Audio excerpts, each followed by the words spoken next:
તો રામ રામ ડાયરાને, હું છું આપનો લખન ગઢવી। તો આજની કહાની કાંઈક આવી છે। તો સવારમાં જ હું કોડી લઈને નીકળી ગયો લીમડાને મુક્તિ અપાવવા। આજે સૂર્યનારાયણની પણ હાજરી છે અને બહુ તો આટલામાં મારું ધ્યાન ગયું વાળની કંડોલાની વેલ ઉપર, જેમાં ઘણા બધા કંડોલા દેખાતા હતા। તો આપણે વાસ લઈને ભરવા લાગ્યા। જો તમને પણ આ ભાવતા હોય તો કમેન્ટ કરો, અને તમે આને શું કહો છો એ પણ કમેન્ટ કરજો। ત્યારબાદના સતત 2 કલાકની મહેનત બાદ રિઝલ્ટ કંઈક આવું જોવા મળ્યું। ત્યારબાદ મારી નજર પડી ગાય ઉપર, તો હું ગયો ગાય કને।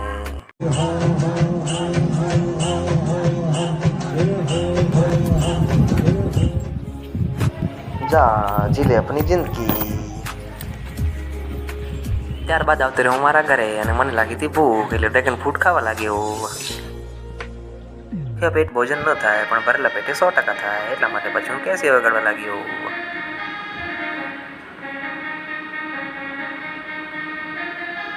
ત્યારબાદ હું